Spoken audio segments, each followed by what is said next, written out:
hemos pensado en dos charlas. La primera parte, que es la que estaría comentando yo, va a ser un poco más bien la parte sismológica. He tratado de hacerla, ablandarla al efecto de que sea más bien para el interés de ustedes, que no es la idea es ser especialista ni mucho menos en este campo, pero sí tener conocimientos básicos para poder interpretar los fenómenos y algunos aspectos particulares que, digamos, un poco sobre la marcha, para venir acá, hecho sobre la parte de la sismicidad de Córdoba, que obviamente no he estudiado en profundidad, pero bueno, en el contexto de ese tema he tratado de recoger un poquito de información para compartirla con ustedes y a ver si también eso les aporta un poco de alguna otra idea que seguramente ya tienen para su conocimiento y bueno, su punto de vista también. Así que dicho esto, no me voy a demorar, voy a comenzar. Algunas vamos a pasar rápidas porque seguramente son de conocimiento generalizado, como el esquema mundial de la tectónica de placas. Está claro que hay una geodinámica mundial en donde la corteza terrestre queda apenas 100 kilómetros de espesor respecto de los casi 8.000 o 4.000 kilómetros que pueda tener de radio. Así que es una pequeña cascarita que está, así que esa corteza es la que está dividida en placas y esas placas están obviamente en movimiento. Ya vamos a comentar cuál es la génesis. Y bueno, ese mosaico de placas hace que generalmente son las fuentes o podríamos decir las causas primarias de la actividad sísmica mundial, ¿no? Así que, bueno, nosotros estamos acá en lo que se llama placa sudamericana y el problema lo tenemos también, digamos, en la interacción que se hace la placa de Nazca con la sudamericana. Y bueno, todo esto que está aquí alrededor, que son, perdón, acá, es lo que se llama cinturón de fuego del Pacífico, que es la zona que está de muchísima actividad sísmica propia de esto que está aquí, que se llama una dorsal centrooceánica, que es la que genera el movimiento de las placas para cada lado. Así que esta circunstancia hace de que, bueno, hay zonas, regiones del mundo que están afectadas con mayor actividad sísmica propia de esta dinámica bastante compleja que, bueno, que el esquema tectónico trata de interpretar o simplificar por lo menos. La dinámica esta de la tectónica pasa a lo siguiente. En estos lugares, disculpen, a veces voy y vuelvo para poder reforzar un poquito lo que estaba comentando. Esta que se llama dorsal centrooceánica del Pacífico, y hay otra también aquí, en el Atlántico, es lo que se llama un borde divergente. En ella, por la convección del manto, se genera nueva placa, y se va construyendo una placa que va empujando por estas fuerzas convectivas, va creando nueva placa, pero para que aparentemente se mantenga la Tierra con su diámetro normal, en otro lugar las placas chocan y una se subduce, esa subducción lo que se llama, por debajo de otra, y se termina fundiendo y integrando otra vez al manto y hace las corrientes convectivas. Esto es lo que fundamentalmente da lugar a la sismicidad mundial. Bordes divergentes, pero fundamentalmente la sismicidad se presenta en los bordes convergentes. Los bordes divergentes normalmente están en los centros de los océanos y en cambio los bordes convergentes están casualmente, no porque tenga que ser una regla, en los continentales. Salvo Islandia es una de las pocas, la única isla que tiene un borde divergente, por eso hay tantos volcanes. Entonces, no he tenido el gusto de conocerla, pero bueno. Y entonces, si ahora nos vamos a detener en el borde convergente, ¿no? Esta placa que subduce aquí abajo, bueno, al empujar acá, en esta placa se produce un famoso plegamiento, obviamente que da lugar a la formación de la cordillera, en este caso de los Andes, pero más allá de la formación, o sea, como que se arruga, ¿no? Se ve aquí, se da lugar a distintas características de los sismos. Por un lado tenemos sismos aquí, donde se produce el encuentro de las dos placas. Esto sería, por ejemplo, en la costa chilena, ¿no? A unos 30 kilómetros de la costa estaría más o menos esta franja, esta fosa, digamos, donde se hace la convergencia, ¿no? Y hay un tipo de sismo que ya vamos a comentar eso un poquito, También están los sismos de la placa que subduce acá adentro, que entonces se llaman de profundidad intermedia, y estos que están acá en la parte, digamos, de la placa que está por encima de la subducción, pero también en la zona de contacto. Bueno, esto es lo que se llaman terremotos subductivos. Pero nosotros venimos de Mendoza y Mendoza está por acá, Córdoba está fuera de la pantalla. Aquí se produce otro tipo de terremotos que se llaman terremotos intraplaca, es decir, al interior de una placa, no en el borde. Estos son interplaca, estos son intraplaca. Así que nosotros nos vamos a concentrar en los intraplaca, que son los que nos van a producir los problemas. Bueno, para entender luego que de esta geodinámica de placa a cómo se pasa a un sismo, a un terremoto en particular, la génesis ya un poco más micro, no sé si micro, pero un poco más pequeña la escala, está dada lo que se llaman las fallas geológicas, que son las fuentes de la actividad sísmica. ¿Qué es una falla geológica? Bueno, todos seguramente sabrán de que el suelo que pisamos, que es un suelo suelto, arena, grava, arcilla, bueno, acá arcilla es limo, es lo que se llama una capa sedimentaria, que es suelo suelto, fruto de los agentes orogénicos, todo eso. Pero todos sabemos que cuando vamos a cierta profundidad ya no está el suelo y aparece lo que se llama el lecho rocoso, la roca madre, que son grandes bloques de roca. Ahí, en esa zona de la roca hacia profundidad, es donde es la parte sismogénica. El suelo suelto que tenemos ahora no genera terremotos, aunque pasan las ondas por ahí, pero no es sismogénico. No sé si me estoy explicando adecuadamente. Entonces, en esa roca que está partida por las tensiones que genera la tectónica de placa, cuando hay en una fractura de una roca, esa fractura por la acción de la tectónica genera cada tanto una dislocación, un desplazamiento relativo, esa es una falla que es potencialmente generadora de terremotos. Esas fallas a veces se manifiestan también, aunque no son sismogénicas, en las zonas sedimentarias, como está acá. Fíjense, estos son estratos que la historia los ha depositado horizontalmente en un mismo tiempo.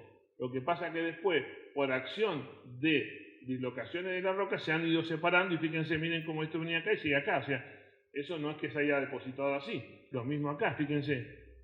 Entonces, cuando hay una dislocación con desplazamiento relativo, esa es una falla. Si a veces uno ve acá en la sierra, en cualquier lugar, una roca partida, pero no hay desplazamiento relativo, eso no es una falla, eso es una diaclasa, digamos, una partición.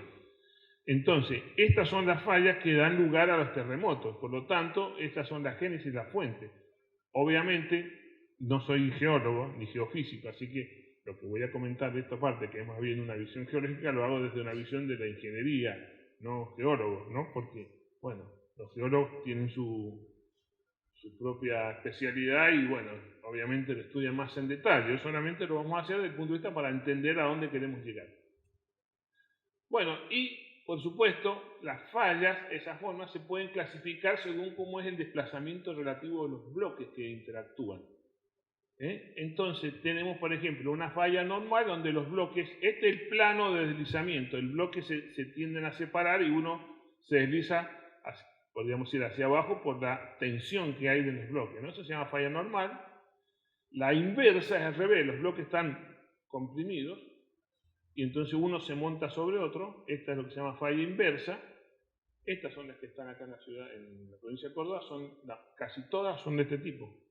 Así que recuerden este esquema porque estas son las que tienen acá y las que tenemos también nosotros allá. La mayoría son las que tenemos allá, ¿no?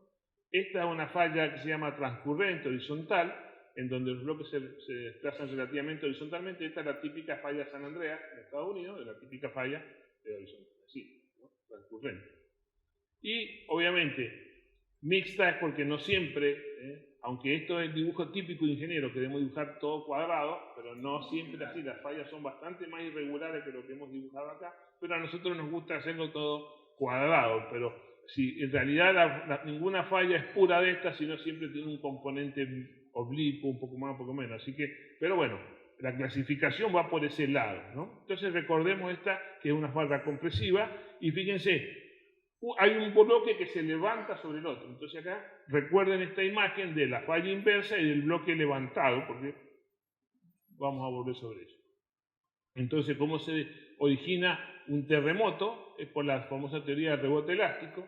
Esas dos caras de ruptura que están en contacto de la falla, por las fuerzas dinámicas, se trata de desplazar, pero hay lo que se llama barreras y asperezas, por la rugosidad, porque no es un plano liso, entonces hay una resistencia a ese desplazamiento. Entonces empieza a haber una deformación elástica de la roca hasta que llega un momento... ¡Ay!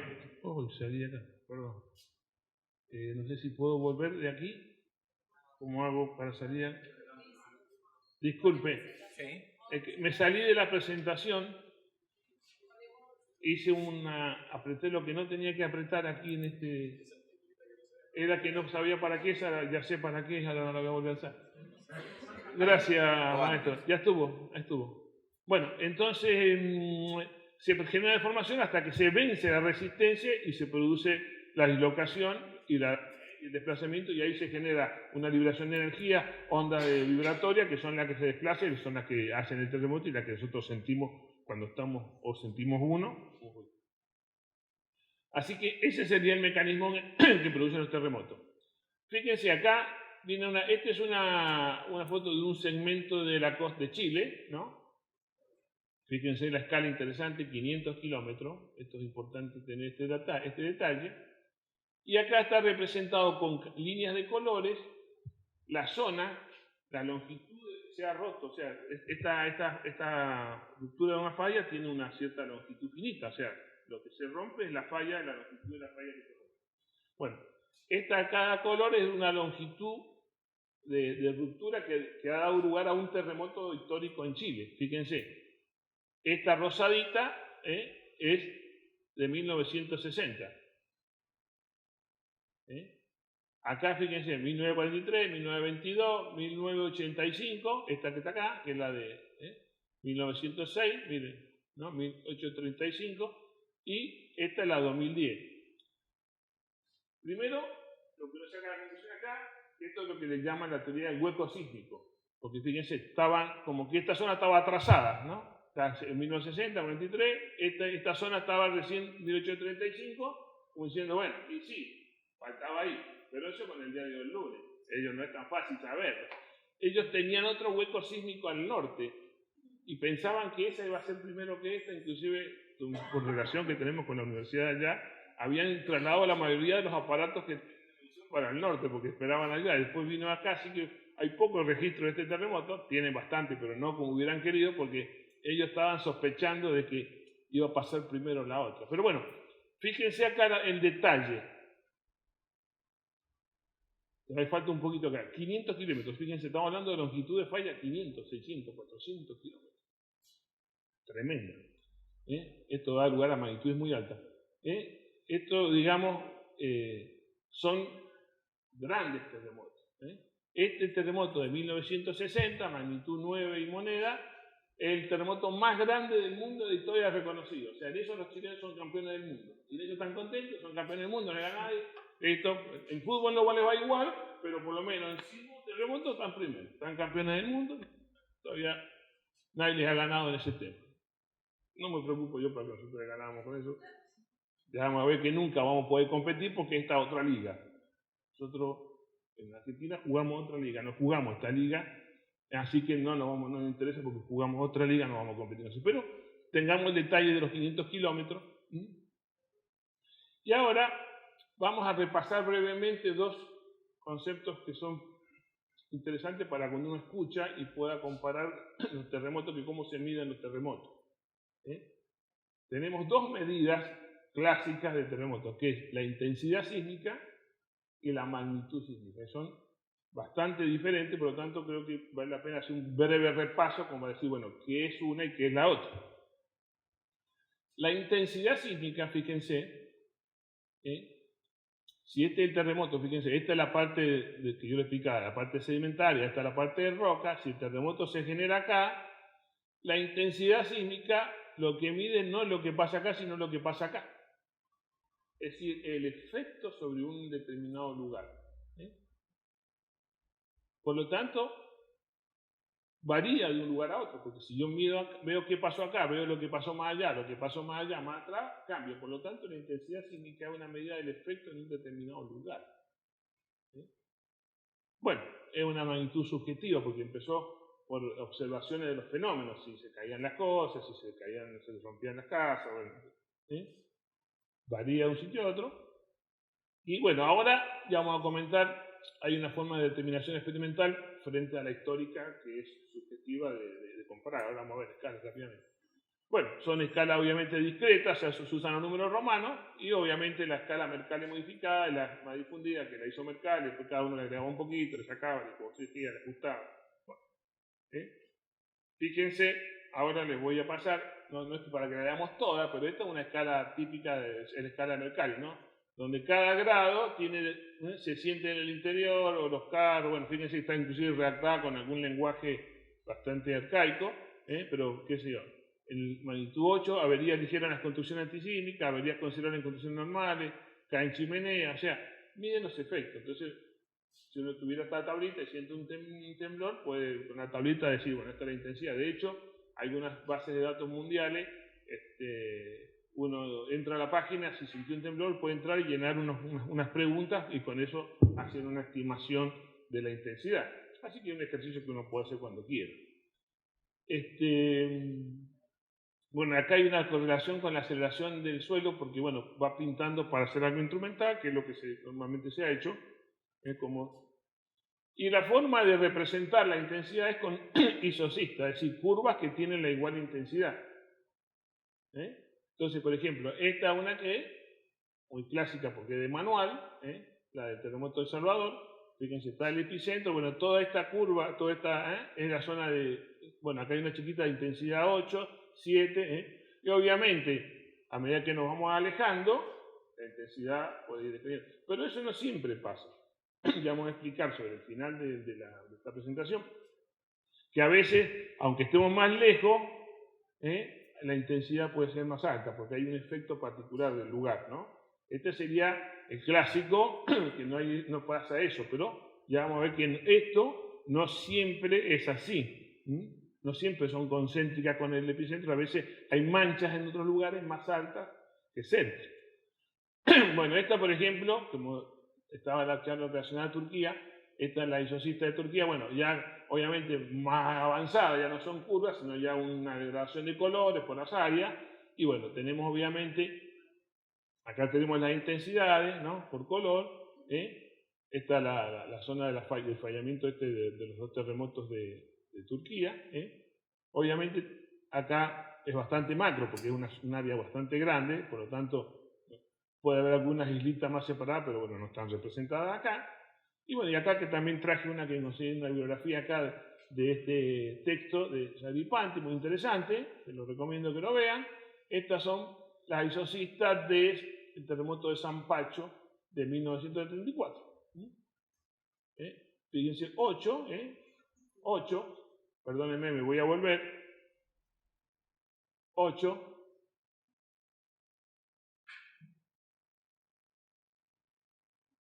si hay construcciones que son normales, pues si hay construcciones con precariedad, ya van todas al piso. Bien. Bueno, de ahí se va atenuando obviamente con la distancia. Bueno, y acá, no viene acá las ecuaciones, quiero decir que hay una forma de que si uno mide la aceleración del suelo, puede obtener la intensidad Mercalli modificada ya con una ecuación a partir de una medición, no de la observación. Bueno, estas son ecuaciones clásicas de estos son los padres de la sismología. Wittenberg-Richter, Trifonal Braiders son los, digamos, los number one de los Estados Unidos de la década del 70, y bueno, y ahora acá estoy yo, un poquito más nuevo, en la Mendoza, bueno. Yo, en realidad, que Silvio y Tornillo son los que hicieron la ecuación y yo pasaba en limpio los dos. Pero bueno, me pusieron en el título y ya ahora puedo decir que estoy ahí, pero bueno, yo así que ahí estamos. Entonces, donde H es la aceleración horizontal, que hay que medirla con un instrumento, así que se puede calcular eso. Y esto va porque precisamente yo leí un artículo sobre, no sé si en La Voz del Interior, que me pasaste, Daniel, un artículo sobre la sismicidad de Córdoba, y bueno, y ahí se hacía, por eso fue muy interesante el artículo, estaba muy bien hecho, y hablaba de la necesidad de instrumentación, de investigar, de obtener datos para realmente conocer más y ser, digamos, conocer más y mejor para poder abordar el problema. Bueno, creo que va por un lado de que también recomendar, estos podrían en un tiempo hacer sus propias ecuaciones aquí, si lograran medir. Bueno, magnitud sí, está bien. Bueno, la magnitud sísmica es al revés. Medimos lo que pasa en la fuente del terremoto y no en cada lugar. Medimos el tamaño de la explosión, el tamaño del terremoto, en el lugar en que se produce. Bueno, ahí sí le tengo que dar mérito a los geofísicos, que dicen que poniendo un aparato acá, ellos miden lo que pasa acá. Bueno, esa es la ciencia de los geofísicos, ¿no? Por eso se pueden mandar la parte y tienen razón. ¿Cómo hacen midiendo por acá ver lo que pasa allá adentro? Bueno, pero eso lo hacen ellos, lo hacen bien. Entonces, y los geólogos, por supuesto, pero los geofísicos sería lo propio para ellos. Es la medida de la explosión, no importa yo como haga para obtener, cómo es el tamaño de acá. Por lo tanto, la magnitud es un valor único del terremoto, que es el tamaño de la energía liberada, o es una forma de medir la energía liberada. Entonces la magnitud es única. Y esa magnitud única da, por supuesto, la idea del tamaño del terremoto. Por supuesto, si estoy muy lejos no lo voy a sentir, pero el tamaño del terremoto en su fuente, eso mide la magnitud. Se mide, obviamente, con valores decimales, con números decimales. Hay distintas escalas. No viene al caso acá un poquito que algunas escalas son equivalentes, hay unas que se saturan un poquito en la magnitud alta, pero bueno, no sería importante eso. Según cómo se mida, puede ser magnitud Richter, el cuerpo, la onda superficial. Bueno, esta es la vedette, últimamente se usa esta es la que usan normalmente la mayoría del USG, ese es el Servicio Geológico de los Estados Unidos, porque bueno, está buena, es más eficiente, no se satura, pero en definitiva, estas son las magnitudes que, por eso también la determinación, si bien es instrumental, por ahí tiene algún detalle, porque no es tan fácil, no es que uno lee un número como la temperatura, entonces por eso a veces varía un poquito de una a otra, o a veces la corrigen, sale un valor, después de un poquito de tiempo queda un poquito corregida, pero bueno, es un detalle menor. Y entonces estas nos miden los tamaños de los terremotos. Entonces, fíjense, hay una ecuación tradicional, ¿no? De que no hagan caso a las cuentas, las puse ahí como para llenar la placa porque me quedaba vacía. No sabía, digo, bueno, por lo menos le ponemos algo acá. Con esta ecuación uno puede saber, ¿no? Porque la pregunta es, si yo tengo un terremoto de magnitud 6 y otro de 7, ¿cuánto más grande es el de 7 que el de 6? Si la magnitud es una unidad de 6 a 7, el terremoto es 32 veces más grande. O sea, porque la escala es logarítmica, ¿no? Entonces, si yo tengo un terremoto 6 y tengo otro 7, dice, bueno, un puntito. No, no es un puntito, son 32 veces más energía liberada en uno que en otro, ¿entiendes? Entonces, esa escala, digamos, no es tan lineal para que uno haga en la mente cuando uno compara magnitudes una con la otra. Por eso a veces 2, 3, 6.2, 6.5 juega, porque no es lineal, ¿no? Entonces vamos con eso. Acá hay unas magnitudes de terremotos, digamos, famosos, digamos, del mundo, para que tengamos idea lo que son terremotos de grandes magnitudes. Acá tenemos lo de Chile, fíjense, este es el campeón mundial, el 9.6, Valparaíso de 8, Concepción 8.8, acá tenemos Estados Unidos, tiene bastante, Loma Prieta, del 89.7, este causó bastante daño, y fíjense, 6.8, ya vamos a comentar algo sobre esto. Japón, ¿no? 7.2 el joven 95, conocido que hizo la central térmica nuclear de Fukushima. Esto me permite un detalle. Japón y Estados Unidos tienen como líneas distintas, de filosofía distinta en la ingeniería sismoresistente, ¿no? No totalmente distinta porque está altura, pero ellos como que... Entonces cuando pasa este terremoto de Norvik en el 94, 17 de enero del 94, le hace mucho daño a Estados Unidos. Claro, Japón, algunos artículos decían, claro, porque Estados Unidos, esa forma que tiene así, de considerar así, es como que, bueno, eso me parece que hicieron que Estados Unidos estaba errado en su filosofía. Bueno, 17 de enero del año siguiente, parece que Dios habrá dicho, nunca hay que reírse de la desgracia ajena, no sé si hayan reído, bueno, le pasa de Kobe y tiene tanto más daño que el de Estados Unidos. Así que la reflexión es que nunca tenemos que pensar y hagamos opiniones, digamos, ni apresuradas ni calificativas. Bueno, después tenemos esto, bueno, Nepal, acá fíjense Haití, hubo un daño tremendo, pero acá eso también lo vamos a comentar con lo de Turquía, ¿no? Que fíjense, bueno, de Turquía tenemos 2 terremotos, ¿no? 2 seguidos, eso ya voy a comentar, es tremendo, eso es como que no hay forma, no hay con qué sostenerse, ahí ya, más allá de los problemas que tuvieron, que los vamos a comentar, fue 2 terremotos así seguidos, esto es como que no, eso se llama evento múltiple, ¿no? Un terremoto dispara el otro, o sea, una falla, si bien la falla es grande, un segmento de falla dispara la ruptura de la otra y eso.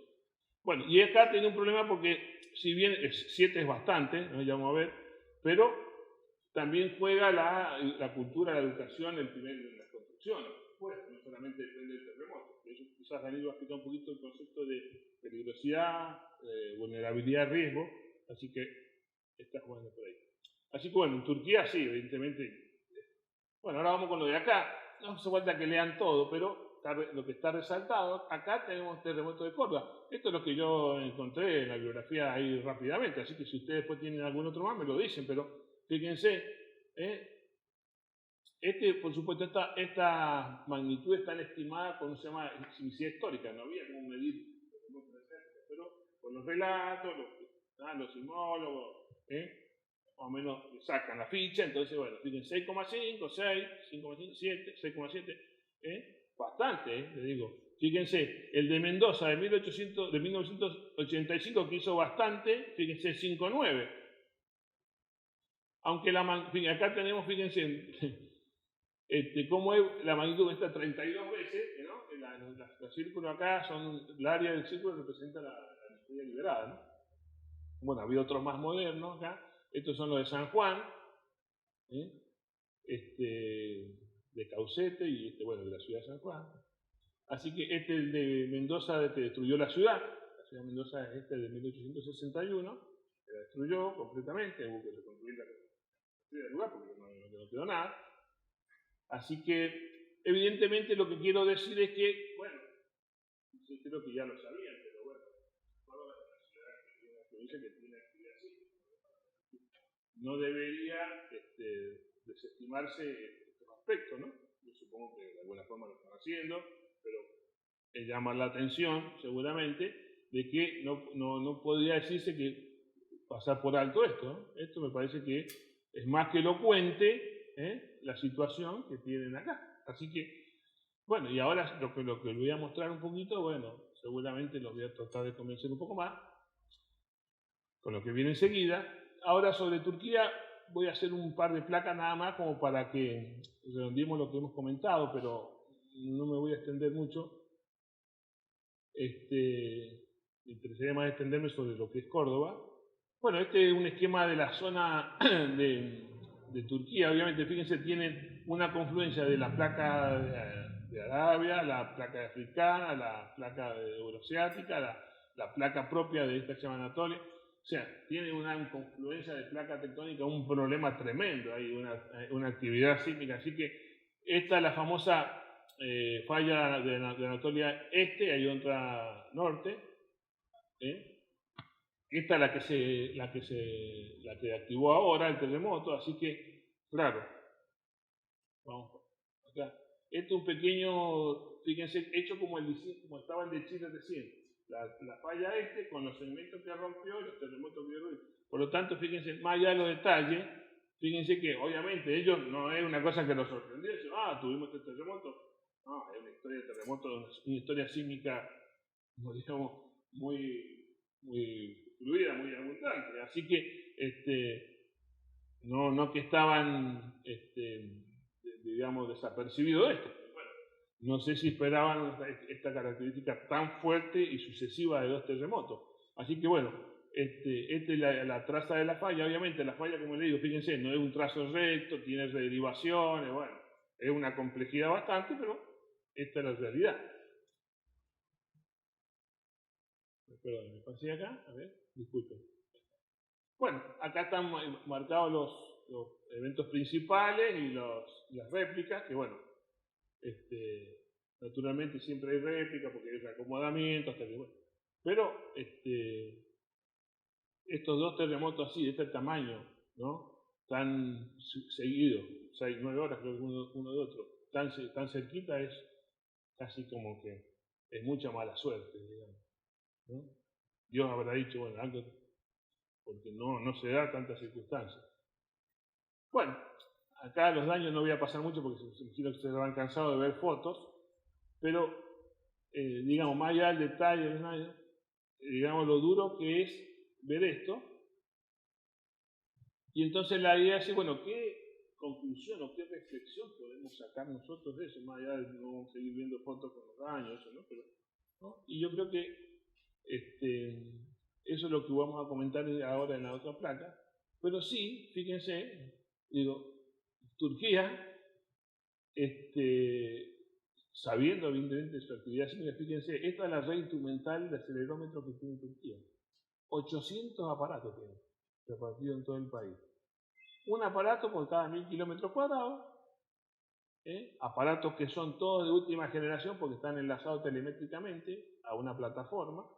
Uno, si quiere, yo lo hice la prueba, entro en la plataforma y agarro esta estación, supongamos, no sé, acá no se ve el número, pero esta estación sería la 4742, entro en la plataforma y bajo el registro sísmico de la estación 4742 de este terremoto, de mi casa, digamos. Así que, bueno, desgraciadamente en nuestro país, no es una crítica a las instituciones que están, porque cada uno hace lo que puede. En nuestro país tenemos un aparato cada 18.000 kilómetros cuadrados. Un aparato cada 18.000 kilómetros cuadrados y aparatos que no son de ultrasonido, hay que ir a buscar registro cuando tiembla, hay que ir en un auto a buscar registro donde está el aparato. Así que en ese sentido, nuestro país está bastante más atrás que, por ejemplo, Turquía y que muchos otros más. Vuelvo a decir, no es una crítica a las instituciones, porque yo me imagino que cada gente en las instituciones que son profesionales, gente como nosotros, trata de hacer lo mejor que puede. Bueno, pero esa es la realidad que tenemos. Es la realidad que tenemos. Bueno, fíjense, este es uno de los registros de esta, no sé si lo voy a poder pronunciar, Kahramanmaraş sería, ¿no? De una estación, de uno de esos triangulitos, es una, ¿no? Que está cerquita, a 3 kilómetros de la falla. Este registro, la abscisa es tiempo, acá la ordenada es la aceleración, ¿no? En unidades de G, o sea, como dividida por la aceleración de gravedad. Fíjense, el PIC, ¿no? 1,9, o sea, casi 2G, es tremenda aceleración. Tremenda, ¿no? Normalmente los terremotos, podríamos decir una aceleración normal, de un buen terremoto normal, digamos, como podemos decir 0,7, 0,6, 0,7, 0,8G. Ahora, 2G es muchísimo. Bueno, esta es la velocidad del suelo, de acá se pasa, bueno, un proceso de integración, y este es el desplazamiento de superficie. O sea, esto es cómo se movió el piso. Esto ya sí es lo que nosotros podemos ver. La aceleración es difícil, si bien la sentimos, no nos damos cuenta cómo se mide, pero fíjense, 18 centímetros. O sea, que estamos acá, parece poquito, pero es muchísimo.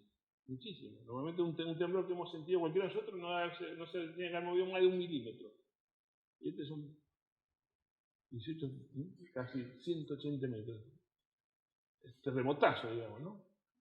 Y la velocidad también no es muy alta, pero sí, pero tiene, no sé si no me quiero detener demasiado, pero si ustedes ven acá que si bien tiene mucho ida y vuelta, pero tiene como zonas, si uno hiciera como un promedio, como fíjense, si uno sigue así, como ondas largas de velocidad, y eso es destructivísimo. Los pulsos largos de velocidad son totalmente destructivos, y eso seguramente se ha manifestado en los daños que ha habido. Pero bueno. Y ahora entonces, fíjense, un reporte preliminar, ¿no? Que ha salido de un informe que hizo la Sociedad Mexicana. La geología compleja y los terremotos son muy severos. Eso no se puede evitar. Así nos lo ha creado Dios, igual que estas aceleraciones. Pero sí podemos trabajar sobre esta parte, de eficiencia constructiva, excepción del reglamento, incumplimiento de las normas.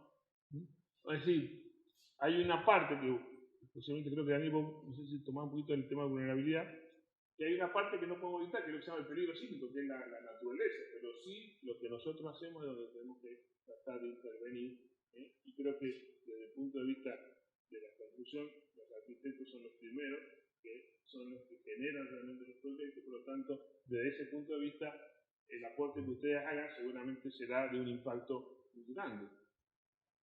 Así que bueno, creo que esto, y es bueno, me parece que esta charla compartida con ustedes parte de lo que es la idea de aprender, de compartir ideas y escucharlos también a ustedes, ¿no? Sin problema o... Bueno, veamos qué pasa un poquito en Córdoba. Este es un perfil geológico, fíjense. Esto que es donde está puntito es la zona que tiene roca. Y donde está el negrito o grisecito es donde son el suelo suelto, el suelo sedimentario, ¿no? Entonces, fíjense, este es un perfil de, obviamente, de oeste a este. Acá hay dos líneas de falla, fíjense, ¿no?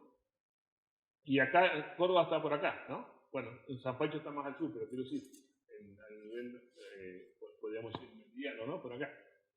Fíjense que estas son las fallas, fíjense que esto se llama, este ángulo, ¿no? Este ángulo que está con el horizontal se llama inclinación de la falla. Fíjense cómo está acá. Ya vamos a ver un mapita ahora y van a ver cómo se correlaciona con esto. Y acá tenemos un mapa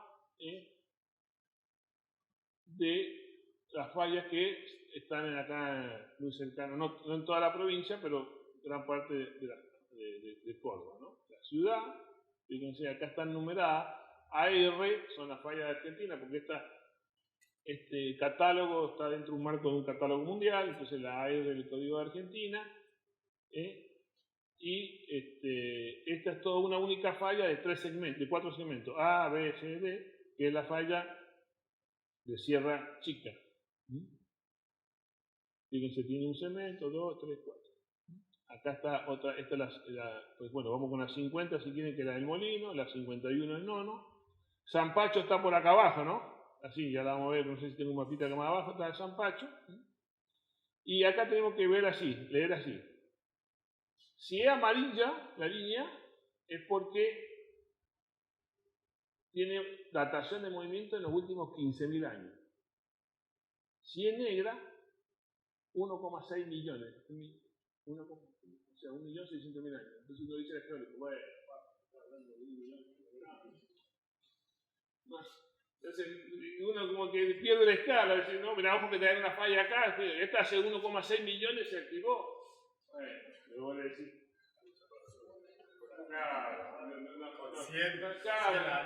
Por eso digo, como que no ayuda mucho el geólogo en ese caso, ¿no? Es más, estas son de 15.000 años. Entonces, el triangulito significa de qué lado está el bloque levantado. ¿Vieron que decía la falla inversa? Bueno, el triangulito significa que acá el bloque levantado está de este lado, ¿no? ¿Se ubican? Y fíjense, si ahora volvemos para atrás, miren. Si esto empuja para acá, el que se levanta este bloque, coincide, digamos. Son dos fuentes distintas, pero están coincidiendo, está bien. Y bueno, obviamente, fíjense, acá, no sé si está la escala por acá, ahí está la escala, fíjense, estos son 25 kilómetros, o sea que fíjense, estamos 30 kilómetros de la ciudad, no estamos muy lejos, le digo. Si ahora queremos ver las características de esta falla, que es lo que quería comentarles, fíjense, acá está la falla otra vez, acá el tipo inversa, son todas inversas, esta es la inclinación, es decir, ese ángulo, ¿no? Son ángulos medios, porque obviamente es muy irregular la falla, ¿no? Acá está el tiempo en que se movió la última vez, a veces hay un dato histórico, si hay un terremoto histórico y está asignado a esa falla, se le asigna como último momento el terremoto histórico. Bueno, acá, lo interesante acá es que esta es la longitud en kilómetros de la falla, ¿no? Esta, como son segmentos, y no, aparentemente son segmentos como discontinuos, no es considerada denominada una sola, como que es difícil que rompan todo. Podría pasar, en el caso de que se acumule la mala suerte, que le pase como a los turcos, que una dispare a otra, esperemos que no, pero bueno, como que se lo tengo que decir, digamos. Y estos son las longitudes, fíjense, 50, 14 kilómetros. Ahora, el ejercicio, recordemos lo que les comentaba de Chile, 500 kilómetros, 400 kilómetros, 300, nosotros tenemos 50, 30, tenemos una migaja, ¿no? Pero, ¿qué pasa? A pesar de que son migajas, generan, estas son unas magnitudes que yo he calculado, digamos, dentro de un contexto no de un estudio profundísimo, pero bueno, hice unos cálculos como para traerle acá y decirle, bueno, miren, estas son las magnitudes máximas dentro de estos son calculadas con una regresión, una ecuación que puede tener errores, no es que vaya a ser justo así, pero ya nos da un panorama, donde estamos parados. Entonces, fíjense acá, tengo la que yo elegí, esta, que está a 30 kilómetros de la ciudad de Córdoba y puede llegar a 7,2, 7, ¿no? O sea, una magnitud importante, y esa pienso que, digamos, esa siempre una cuestión probabilística un poco más aleatoria, no es que sea tan clavado, pero pues es la que pienso que genera más peligro a la zona de la ciudad. Así que bueno, hecho eso, antes de pasar a lo que resulta de eso, ¿cómo estoy con la hora? ¿Cómo estoy con la hora? ¿Usted quiere? Yo 45. Bien. Quiero hacer el tiempo. Bueno, 15 me queda, perfecto. Bien, entonces, fíjense, vamos a repasar un concepto que es central en la ingeniería sísmica, que puede servir precisamente para hacer un prediseño que pueden hacer los arquitectos, que es el espectro de respuesta. Es decir, es un diagrama, ¿no?, en donde supongamos que yo represento distintos edificios que tienen distinta altura y por lo tanto distinta periodo de vibración. Entonces, si a esos distintos edificios le pasa por abajo un mismo terremoto, cada uno se va a mover distinto. Y si yo hago un diagrama en donde tengo en abscisa los periodos de cada uno de los edificios y en ordenada pongo cuánto es la aceleración máxima que cada uno experimentó, obtengo lo que se llama un espectro de respuesta. Es decir, este espectro yo entro con el periodo y salgo con la aceleración máxima que ese terremoto le provocaría a ese edificio. Entonces, ese es el espectro de respuesta. Fíjense, para no demorarme mucho, vamos a un ejemplo. Esta es otra forma de verlo. Esto es lo que estamos diciendo. Fíjense, este es un poquito, digamos, un diagrama más ilustrativo, en donde si yo tengo un terremoto dado, una estructura dada tiene esta historia de aceleración y esta es la que represento acá. Este otro periodo tiene otra y esta representa acá. Entonces, ese diagrama me da el espectro de respuesta. Entonces me dice que para cada periodo que representa un edificio de cierta altura o cierta característica dinámica, va a recibir esa aceleración para ese terremoto en particular. Bueno, acá está uno que yo, cuando era mucho más joven que ahora, tracé para unos terremotos grandes, unos espectros de respuesta, de aceleraciones, periodos, ¿no? Y acá puse de referencia dos espectros de los reglamentos, ¿no? Este del nuestro reglamento CIRSO y este es un reglamento de Estados Unidos que era el UBC, sería el Código Uniforme de la Construcción, ¿no? El Uniform Building Code, que era así. Bueno, para menos referencia, ¿qué pasaba? Uno empieza a ver, ya se veía hace mucho tiempo, que grandes terremotos tienen un espectro de respuesta mucho más alto que la que tienen los reglamentos. Y entonces la pregunta es: ¿qué hacemos? ¿Subimos el espectro del reglamento o vemos qué hacemos? Bueno, esa es la pregunta que vamos a tratar de responder. Fíjense acá, tenemos el espectro de respuesta de este registro que vimos recién, de cada mamaras. Fíjense, esto es un G del espectro que más o menos los reglamentos tienen acá, y estos son los espectros de esa estación. Fíjense, muchísimo más alto también, ¿no? Muchísimo más alto el espectro del terremoto que teníamos con respecto a los reglamentos. Así que, bueno, este es el espectro digamos, conceptualmente el del reglamento nuestro, que ¿cómo se obtiene de un reglamento? De forma sencilla. Se hace el espectro de un montón de terremotos y se hace como un promedio, una media, y se saca más o menos eso. Eso sería de la forma. Así que ese sería entonces, bueno, lo que hay que establecer acá para poder trazar esto, que lo hace el reglamento, da los parámetros, o da este valor, y con eso uno construye con una formulita sencilla el espectro de eso. Acá, bueno, esto es un poquito que repasa lo que le dije recién. Esto, bueno, fue un trabajo que yo hice en mi tesis el tema de los efectos de cercanía a las fallas. Estas son las fallas activas que decía, que tienen menos de 15.000 años, ahí está la ciudad de Córdoba. Bueno, hay fallas activas, arriba hasta estas están las que están negritas, estas son las amarillas, porque hay criterios que dicen que si menos de 15.000 años la consideran activa, más no, los geólogos dicen que consideran activa todo. Bueno, así que lo que quería decir es que realmente están cerca de fallas, así que por lo pronto habría que prestar atención. Y acá lo que yo hice fue lo siguiente, también un ejercicio práctico, no tiene una rigurosidad, pero estos son los espectros del reglamento y este es un espectro que yo tracé para la falla esta que vimos, que está a altitud máxima 7 y moneda y a 30 kilómetros, y ese sería el espectro que produciría el terremoto en la ciudad de Córdoba, este rojito. Que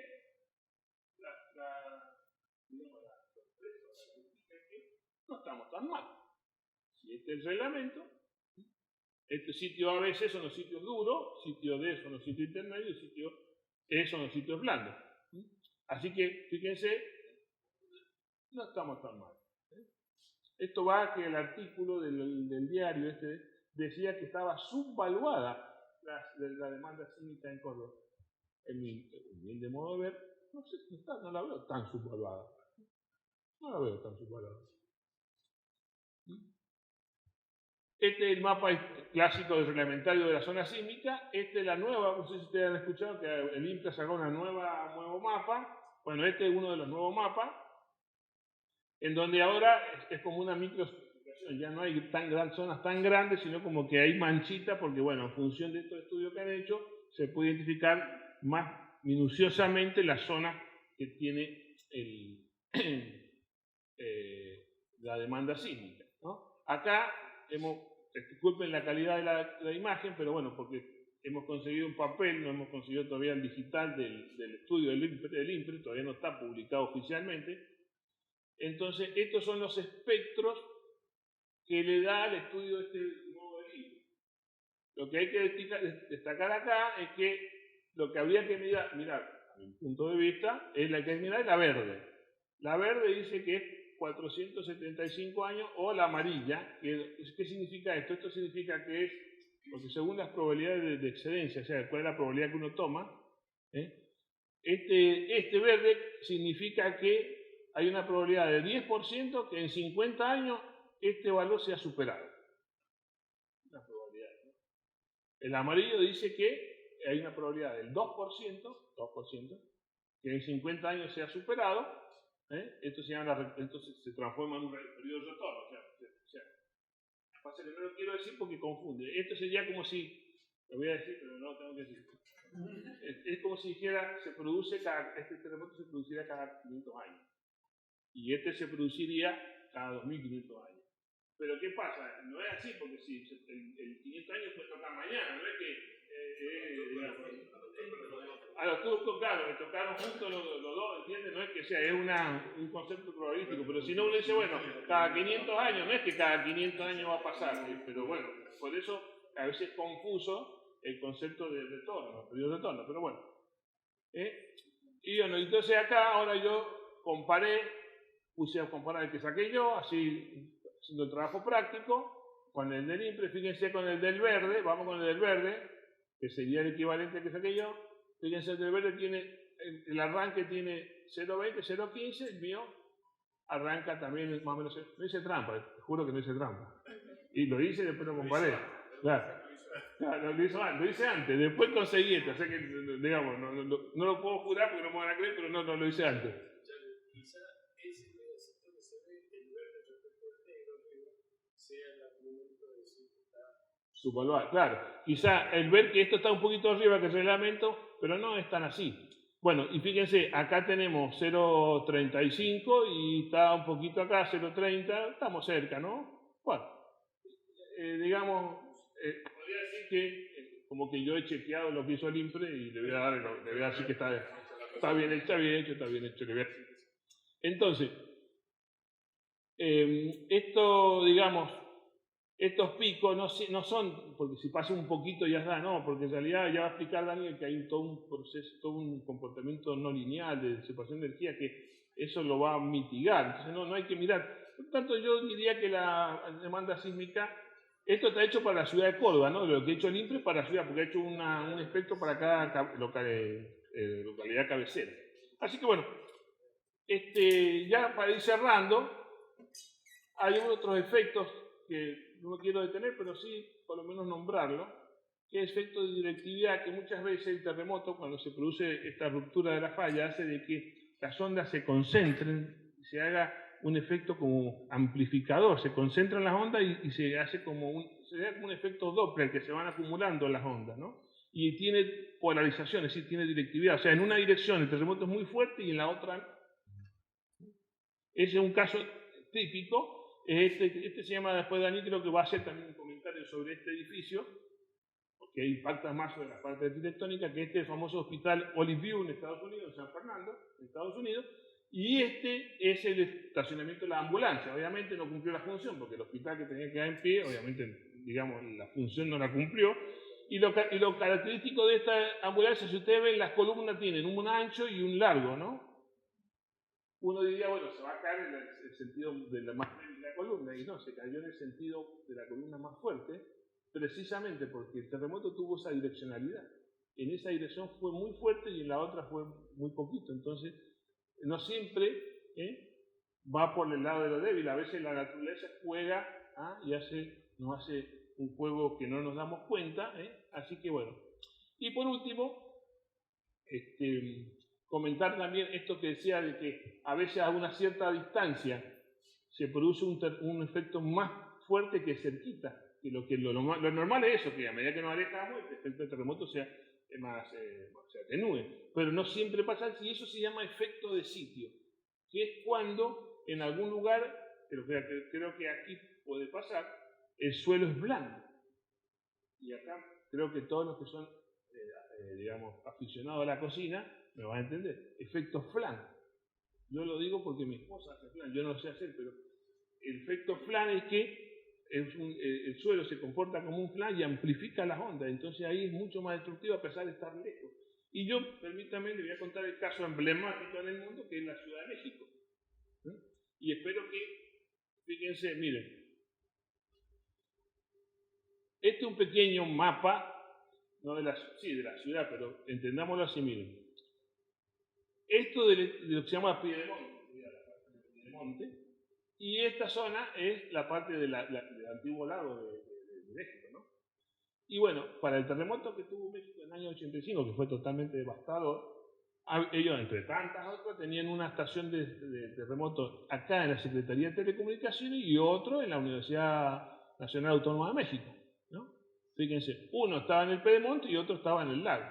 Acá está, fíjense, estas curvas son la profundidad del sedimento blando, que yo les comentaba, ¿no? Que, fíjense, acá tenemos, acá no, porque está prácticamente la roca, y acá 30, 40 metros. Disculpen, ¿me puedo volver un poquito si no les molesta? Muy rápido. Estaríamos hablando del equivalente a esto, o esto y acá, ¿entienden? Este sería la UNAM y este sería Secretaría de Comunicaciones. Hagan la transposición con el FLAN. Y entonces, fíjense, este es el registro sísmico acá y este es el registro sísmico acá.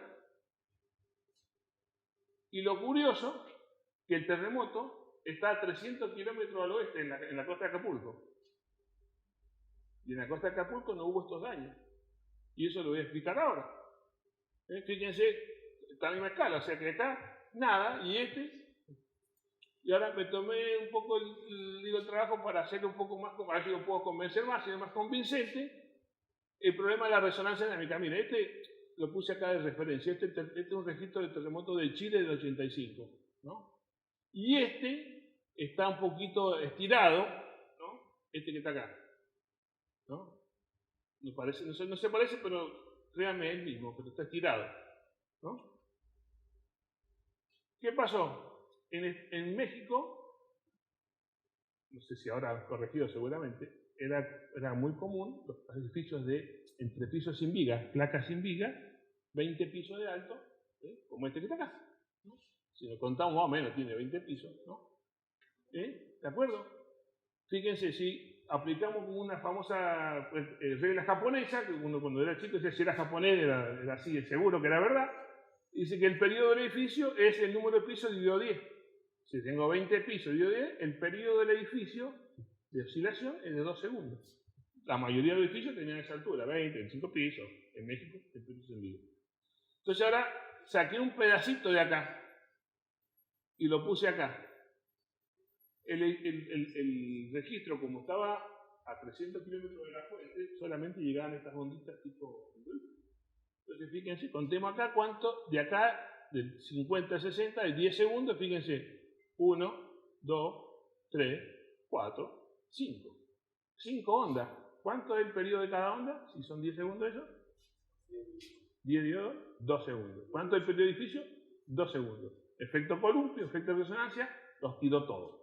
Ustedes han visto fotos, no hace falta que muestre fotos, se los tiro todos los edificios. Por lo tanto, acá la idea es que precisamente al tener una concepción de un edificio hay que tener en cuenta precisamente cuál es la rigidez, cuál es la característica del lugar, para que podamos también no justo caer de esta manera, ¿verdad? Fíjense, acá no tendríamos exactamente este problema, porque si ahora vemos, me vuelvo para atrás, el espectro de acá que trazamos, ya sea que hice yo, como el que hizo el INPRE, fíjense que el pico no está acá, miren, el pico está acá, miren. 0,2, 0,3 segundos por acá, ¿no? No tenemos pico, bueno, pero los edificios que tengan 3 o 3 segundos son los que más van a sufrir, ¿está? Bien. Y ya, creo que sí, para cerrar, el efecto de licuación, no sé si se produce acá, no sé si han tenido esa, pero es otro fenómeno que va acompañado a veces con terremotos, que es la licuación del suelo, que es un fenómeno que se caracteriza por lo siguiente. Cuando hay estratos o mantos de arena, no sé si tienen acá zonas con arena, mantos de arena. Bueno, si hay zonas con arena y están saturadas, así con agua, y viene un terremoto, ¿qué es lo que pasa? La presión con la que están las partículas de arena se llama presión efectiva, y el agua está intersticial. Cuando viene un terremoto, que son ondas que empujan el suelo, lo que hacen se llama aumenta la presión de poro, es decir, aumenta la presión del agua intersticial. Y si ese aumento es importante, lo que vence la presión efectiva es las partículas de arena se separan y entramos y genera una arena movediza, podríamos decir, tipo Tarzán, no sé, para los que tienen mi edad, ¿no? Entonces pierde totalmente capacidad portante el suelo y se produce un hundimiento. Entonces, si hay zonas con arena saturada, son susceptibles de licuación y hay que tomar las medidas precautorias del caso. Nosotros justo ahora, profesionalmente, estamos con el aeropuerto de San Juan, que está justo emplazado en una zona licuable. Así que, bueno, estamos lidiando con eso porque hay que tomar precauciones de la fundación especialmente para eso. Bueno, y este es un caso también emblemático, el terremoto de Japón, de Niigata. Fíjense, los edificios enteritos como estaba se cayeron precisamente por licuación. No le pasó nada, o sea, sí, se cayó el edificio, pero que no tuvo daño el edificio, sino el daño tuvo porque se licuó el suelo y se cayeron, así enteros, ¿no? Ese, bueno, es la foto histórica clásica, así con eso. Y bueno, y ya sobre el efecto del edificio, vamos a continuar enseguida ahora con mi estimado amigo, pero lo que hemos tratado de explicar o comentar hasta ahora es lo que pasa acá abajo, es decir, las características de la demanda sísmica, o sea, cómo son las críticas de los terremotos. Ahora, cómo eso impacta en las construcciones, o qué recomendaciones, qué aspectos pueden ser, creo que viene lo más interesante ahora, no se vayan, viene lo más interesante, así que eso es lo que se va a comentar. Esta me divierte porque uno dice tiene que encontrar cuál es el terremoto falso. De los 5, uno es mentira. Obviamente el del helicóptero. Bien, acá repitiendo un poco esto para darle contexto, pero la idea es hablar sobre el riesgo sísmico. Es muy común entre nosotros decir, es muy elevado el riesgo sísmico en tal lado. En realidad, nosotros tenemos que hablar, que habló Carlos, del peligro sísmico. O sea, el peligro sísmico o la peligrosidad se refiere justamente a toda la parte geológica. En una zona, nosotros tenemos una peligrosidad que no podemos cambiar. Y el riesgo sísmico en realidad es un concepto que involucra la peligrosidad y por un lado, y por otro lado la vulnerabilidad. ¿Qué es la vulnerabilidad? Lo que está asociado a las construcciones.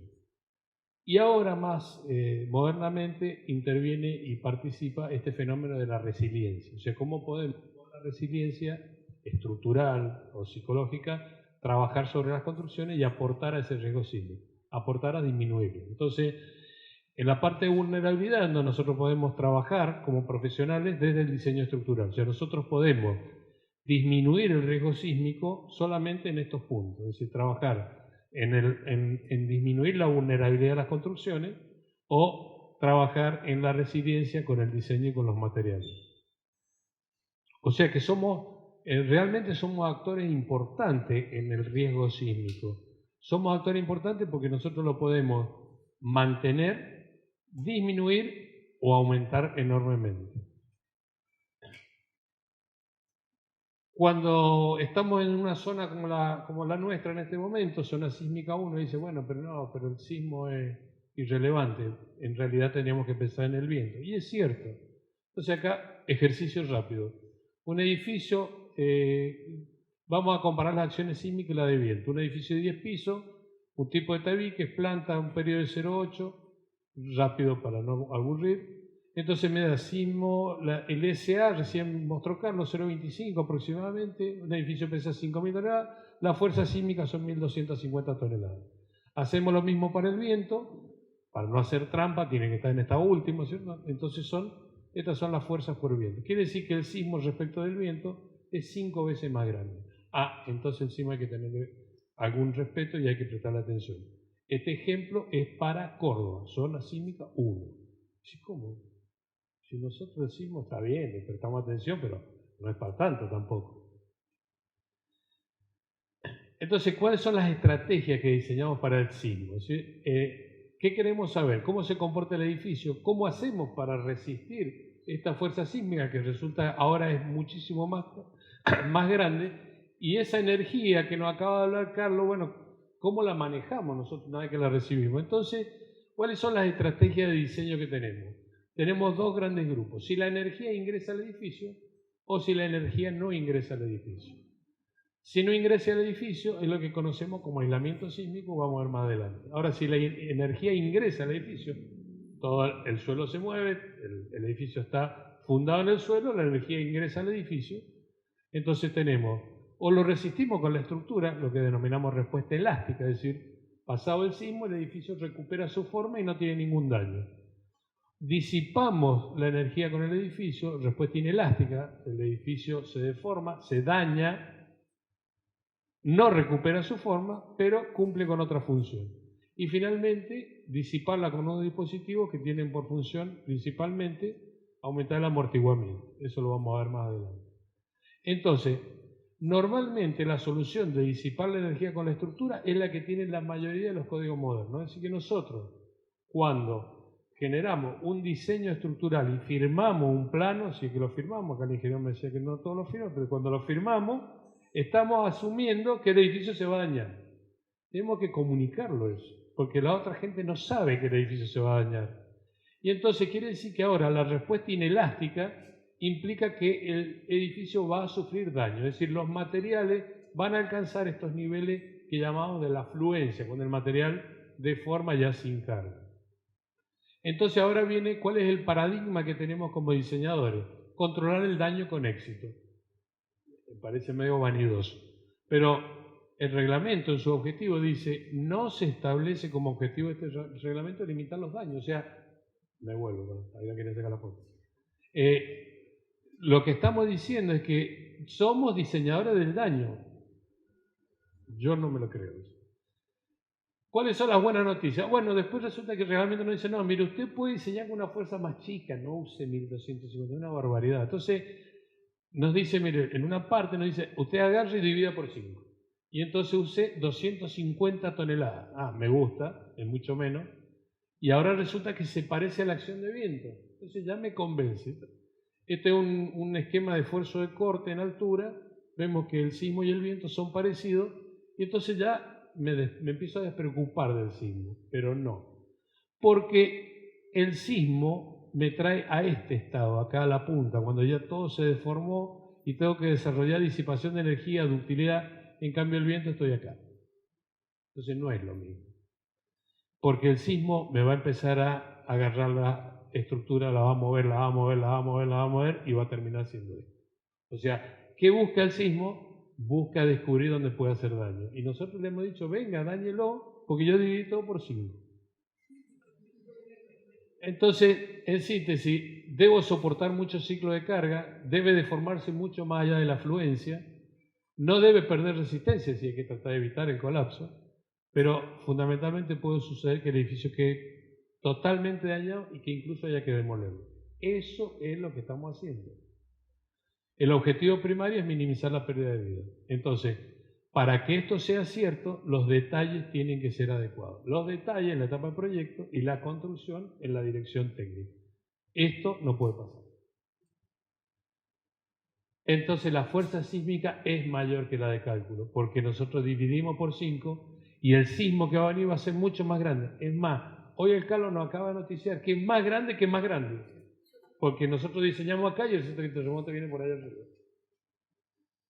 Vamos a tener mucho desplazamiento y lo más importante, vamos a tener daño. Entonces tenemos que aprender a convivir con el daño.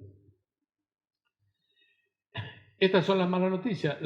Nosotros estamos diseñando con un espectro elástico reducido, por lo tanto vamos a tener grandes deformaciones inelásticas y esto lo tenemos que resolver con disipación de energía. Entonces nosotros, como diseñadores de estructura, tenemos una nueva obligación que es el control del daño. En la etapa de proyecto, controlando la regularidad de la estructura, de lo que hablamos enseguida, el detallado y el control de la deformación. Y en la etapa de construcción, la dirección y el control de ejecución. Esto es esencial. Si nosotros tenemos un excelente proyecto, pero si no tenemos control en la ejecución, si nosotros le delegamos la construcción al albañil, estamos perdidos. Bien, ¿cómo controlo el daño? Porque viene un terremoto que tiene una magnitud inconmensurable. O sea, tengo que ver, esta es la pregunta que yo les dejo a ustedes como diseñadores de estructura. Piensen, ¿cómo controlan el daño? Esto es el daño. El Carlos habló recién de los edificios de México. Fíjense, a propósito lo pusimos acá, lecciones aprendidas, porque miren, 1985, 2017, o sea, pasan los años y el problema es el mismo. Piso flexible, destrucción total. Esto no es control de daño. Ecuador 2017, antes y después. Está muy bueno. Esto, perdónenme, no he puesto la referencia acá, pero miren, antes y después, antes y después, antes y después. Todas las esquinas se cayeron. Entonces, como que hay que preguntarse a los muchachos, ¿estamos diseñando bien los edificios en esquina? Me parece que no. Turquía. Obsérvese el daño masivo en Turquía. Miren los edificios. En general, otra vez acá. Estos edificios que le llaman esta rotura tipo panqueque. Estos acá, los pisos abajo, los pisos blandos. Carlos mostró los edificios de Siria. Es peor en Siria, porque después de la guerra le vino el terremoto. O sea, estas fotos son, si no me equivoco, es Karamazmara. Carlos mostró la ciudad de Alepo. Son las más dañadas en esto. Uno dice, bueno, pero son edificios viejos, históricos. No, miren, Turquía, 2017, acá el intendente inaugurando el edificio, contento. Este es el edificio terminado, Ciudad Jardín. Este es Ciudad Jardín. O sea, 2017-2023. Fíjense este edificio. Desapareció. Edificios modernos, o sea que evidentemente algo había fallado. Esto es Chile 2010. Apareció varias veces esta foto. Lamentablemente por tiempo no vamos a poder hablar de esto, pero era interesante. Simplemente mostrar desde el punto de vista de la configuración arquitectónica, cuál era el común de todos los edificios. Este era el edificio en la parte superior y en las cocheras, como no les quedaba espacio, hacían este retranqueo para que entraran las cocheras. Esto le llamaban ellos el edificio bandera. El edificio bandera, cuando venía el momento de hueco, las dos fuerzas estaban acá, llegaba acá, la distancia es menos, elemental, fuerza por distancia, la verde era más grande, entonces cuando llegaba acá explotaron todos los tabiques de su suelo. Esta configuración de edificio era típica en la arquitectura chilena. Bueno, ahora la están cambiando. ¿Cómo controlo el daño? La pregunta que uno desde la silla preguntaría, mañana tengo que ir a terminar el proyecto que dejé pendiente, ¿cómo controlo el daño?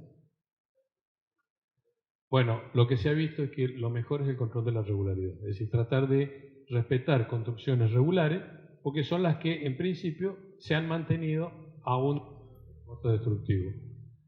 Entonces, un recordatorio nada más, el reglamento nuevo trabaja mucho sobre la regularidad torsional. Cuando hemos sido alumnos hemos estudiado el libro de Arnold y Riederman, donde nos decían todas las condiciones de la regularidad, que los edificios no deberían tener torsión excesiva, que los edificios, pero eran conceptos simbólicos o subjetivos. Bueno, la nueva versión del reglamento ya lo pone cuantitativamente. Dice, mire, si cumple con esto, el edificio es regular. Si no cumple, es irregular. Y lo que pasa siempre es que el que hace las cosas bien tiene que tener un premio. Entonces este reglamento tiene un premio para el que diseña. Si la estructura es regular, la excentricidad accidental es cero. Eso no tiene torsión el edificio. Entonces le baja las acciones. Entonces, ¿qué pasa? Yo me preocupo por hacer un buen diseño, controlo el daño, controlo la regularidad estructural, controlo la regularidad torsional y voy a tener un diseño más predecible y más económico. Entonces, el objetivo de este reglamento tiene como meta premiar al buen diseño. Mostré un ejemplo nada más. Problemas comunes en las configuraciones estructurales que llego de los pisos superiores y llego a la cochera. Y en la cochera el tabique me molesta. Entonces, ¿qué hago? Y hago las tabiques acá abajo. Es lo mejor. Y pierdo dos cocheras, pierdo la circulación. Generalmente esto coincide con la circulación así. Le hago unas diagonales y no me pasa el auto. Entonces, ahí es donde tiene que trabajar el diseñador. Este es un ejemplo, ahora viéndolo global, espacialmente el problema, sí, es cierto, el tabique se interrumpe, pero acá hay dos tabiques que lo pueden ayudar. Entonces yo tenía que hacer que esto doble para acá, esto doble para allá. O sea que este es un esquema de diagrama de cuerpo libre en donde estas fuerzas azules son las que equilibran a estas de acá. Pero estas dos de acá no. Esas tienen que ser resistiendo. Entonces, bueno, acá hay un procedimiento, dice, bueno, el método de diseño por capacidad, en donde tengo que agotar la capacidad del tabique y darle la suficiente rigidez a esas columnas para que tomen los esfuerzos axiales. El corte, que no lo pueden tomar las columnas porque de acá yo lo achiqué acá, tiene que viajar a través del diafragma. Ese diafragma, generalmente en los subsuelos, adquiere una importancia sustancial y normalmente no puede ser un diafragma cacetonado, porque no resiste. Entonces, normalmente estos diafragmas tienen que ser macizos, ¿sí? O al menos requiere una verificación. Tendremos que verificar, ahí hay una idea del procedimiento. Entonces, para hablar de la importancia de los diafragmas, no solamente como para transmitir las acciones, los diafragmas son los planos horizontales. La mayoría de las veces son sistemas macizos, pero bueno, pueden ser superficies o triangulaciones. Pero además, fíjense la importancia del diafragma en un terremoto. Acá podemos ver, este es un terremoto de Venezuela, la Escuela Cariaco, en donde en Mendoza, por ejemplo, hace mucho hincapié en las escuelas en enseñarle a los alumnos que se tienen que meter debajo de los bancos en un terremoto. No tienen que correr, no tienen que salir corriendo. Entonces acá ustedes pueden observar, fíjense, acá los rescatistas, cómo los bancos de la escuela están soportando las dos losas, o sea que tienen la resistencia suficiente y el niño que se hubiera metido acá se hubiera salvado. En cambio, si la maestra hubiera tenido la desfachatez de enseñarle el triángulo de la vida, la pobre maestra estaría muerta porque, fíjense, el triángulo de la vida la hubiera matado. O sea, el triángulo de la vida es una falacia que se difunde por ahí, en donde evidentemente acá le cayó la viga en la cabeza a la maestra y los alumnos se han salvado. ¿Cuáles son los problemas? Dijimos, ¿cómo controlamos el daño? Y tenemos que ver la parte de la regularidad. Entonces, los problemas más comunes son estos problemas de las esquinas. Entonces, cómo desde la arquitectura nosotros podemos mejorar, suavizar las esquinas. Acá tenemos una morfología en elevación, como si no la estudio tengo problemas, y se rompe la esquina, no le queda otra, o algunos tipos de compensaciones, por ejemplo, en los extremos. Este es el mismo caso de recién, viéndolo en estas formas irregulares, en donde en general en estas partes, por el tema de la distinta rigidez o o periodo de vibración de las partes involucradas, se generan daños y concentración de tensiones. La irregularidad en altura, el cambio de altura brusco, acá hay una diferencia en cuanto al periodo de vibración, entonces naturalmente este cambio brusco genera daños en esa zona. Son daños descontrolados, o sea, eso me pasa porque no puedo controlar ese daño porque he hecho construcciones irregulares. Otro ejemplo, la colindancia, por ejemplo, fíjense, estos dos edificios tenían la misma altura, el de al lado le pegó acá a la mitad y desapareció un piso completo. La colindancia, este es el hospital Olive View que mostró Carlos, como el bloque de escalera se cayó. En ese hospital salió todo mal. Las ambulancias tenían que salir, se cayó el techo. La gente tenía que salir, se cayeron las escaleras. Por abajo tenía que escaparse, se cayó la planta baja. Todo mal salió ahí. Y esto es tremendo. Este es el edificio de la televisión, este es el terremoto de Nueva Zelanda de 2010. El edificio de la televisión de Christchurch, creo que es, si no me equivoco. Colapsó completamente, fíjense, quedó solamente el núcleo de escalera. Este núcleo está en la esquina opuesta. Se cortaron las losas premoldeadas y entonces quedó el edificio sin el núcleo rígido. Así que colapsó el edificio, 225 personas murieron. Bueno, y este es el caso, otro caso, el problema de los pisos débiles, que lo hemos venido a conocer ahora ya, pero digamos, ya tenemos herramientas, pero seguimos haciendo pisos débiles. Entonces, ¿qué pasa con los pisos débiles? Colapsan, fíjense, van colapsando. Este es el hospital Olive View, el estacionamiento de ambulancia está por acá. Este colapsó completamente. Acá directamente desapareció el piso. O sea, esto no solamente no hubo posibilidad de salvar gente acá, sino que el hospital quedó completamente fuera de operación cuando debería quedar en funcionamiento. En otros ejemplos de pisos débiles, estos son, no están las referencias, pero Estados Unidos, Irán, esto creo que es China, o sea, con una cuestión repetitiva. Fíjense, es muy sutil acá, se nota el quiebre de las columnas, el problema del piso débil mostrado acá, y algunas soluciones desde la arquitectura. Bueno, hay que buscarle la manera de cómo compatibilizar, ¿cierto? Bueno, esto hay formas de hacerlo, está integrado, y de algún modo esto responde a haber rigidizado un piso débil. Los edificios tienen un comportamiento dinámico, como mostró Carlos al principio, y bueno, en la dinámica de estructura, en general, acá está mostrando las distintas formas en que se puede mover un edificio, y esto puede ocurrir simultáneamente, ¿cierto? Este es un comportamiento dinámico espacial. El resultado de ese comportamiento dinámico es que yo puedo hacer un diseño elástico, como dije recién, es decir, que venga el sismo, solicite a la estructura, estos son un diagrama de momentos flectores, y esto es un diseño de los elementos estructurales, columnas y vigas. Los colores los da el programa, por eso queda así, pero veámoslo desde el punto de vista morfológico, es decir, bueno, a ver cuáles son las aberturas que me quedaron.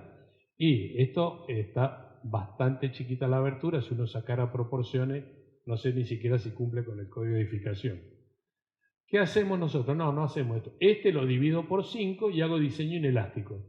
Con esta fuerza saco estos momentos flectores, con estos flectores dimensiono, y esto ya me da una proporción parecida a la que nosotros hacemos a los pórticos. Un pórtico, una columna, una viga. Y esto es un diseño con un sistema de protección sísmica. Si yo le pongo un aislador, los diagramas de momentos se reducen notablemente, los elementos estructurales también se reducen, por lo tanto, estos sistemas conducirían a una disminución, aunque sea leve, del volumen de estructura, pero después en la parte del costo aparece el tema del costo del sistema utilizado. Entonces nosotros vimos que los espectros de aceleraciones son espectros elásticos. Entonces yo con esto sacamos para el ejercicio más o menos 0,25, pero cuando vamos al diseño lo que nos preguntamos, bueno, como yo tengo que disipar la energía, ¿cómo la disipo? O sea, ¿dónde se disipa la energía? Y eso es lo que se conoce como el diseño del mecanismo de plastificación.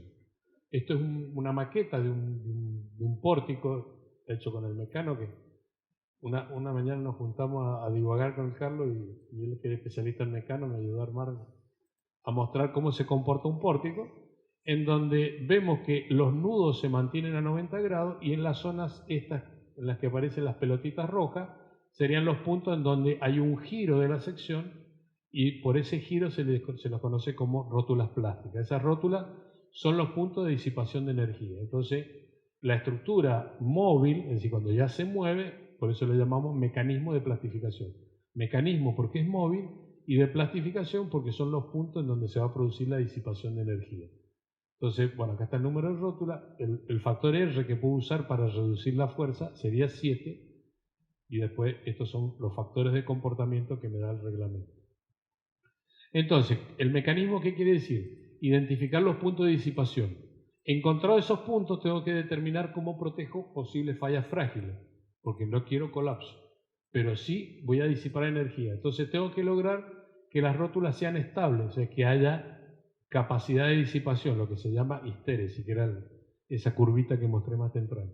Y fundamentalmente evitar los mecanismos de piso. Entonces, normalmente lo que se conoce como el mecanismo de piso o viga débil y columna fuerte me permite obtener un daño distribuido. Acá estoy empezando a proyectar el daño. O sea, si yo logro que la columna sea estructuralmente más fuerte que la viga, logro que el daño esté diseminado en la estructura y no concentrado en un punto. En cambio, cuando tengo problemas de piso blando, piso flexible, el mecanismo se concentra en estas pelotitas, esto es deformable y entonces el edificio colapsa y lo otro se mantiene prácticamente indemne. ¿Qué pasó? El daño se concentró en pocos puntos. O sea, toda la energía se concentró en pocos puntos. ¿Qué hacemos en el diseño convencional? Bueno, determinamos las propiedades del edificio, elegimos los espectros, coeficiente sísmico, distribución de fuerza y terminamos distribuyendo la fuerza en planta dependiendo del tipo de diafragma, y con eso lo que tratamos de hacer es verificar el corte y la torsión o el corte sin torsión. Y finalmente, y acá viene la parte importante, dijimos, tenemos que hacer un control de deformaciones. Entonces, de alguna manera, esto está reducido a un edificio transformado en un sistema de un grado de libertad, en donde uno podría resumirlo como en una viga empotrada y libre, con una carga en el extremo. Esa es la fórmula clásica para calcular la deformación, y con este factor C sub D que mencioné anteriormente se puede obtener una idea de la deformación inelástica. Y con esto el reglamento me pide hacer un control de deformación. Ese control de deformación tiene algunos límites que me da el reglamento. Acá decía break, pero el break es continuo, así que el que quiere puede tomar café. Bien. Nosotros dijimos que el paradigma de diseño está centrado en no establecer, limitar los daños como límite. Es decir, nuestro criterio de diseño es que tenemos que tener la seguridad de vida. Fíjense que incluso acá el reglamento dice, ni siquiera mantener las funciones. O sea, esto es bastante loco lo que nosotros estamos haciendo. Cuando nosotros mañana ustedes presenten un plano y firmen, están diciendo, el edificio se va a dañar y no va a mantener las funciones. Bien, este es el paradigma de diseño que hemos estado usando. ¿Cuáles son los cuestionamientos a este paradigma? Bueno, fíjense, esto es Chile 2010, Chile 2010, Nueva Zelanda 2010. Fíjense, ya están acá muchos edificios demolidos. Esto es pleno centro de Christchurch. Esto es la ciudad Christchurch, pleno centro, zona bancaria. Miren los yuyos. 8 meses cerrada la zona bancaria. Es decir, dice, los edificios se comportaron bien, muchos, sí, pero la gente se empezó a preguntar, ¿pero no son antisísmicos los edificios? ¿Y por qué se dañan los edificios? No, eso lo dice el código.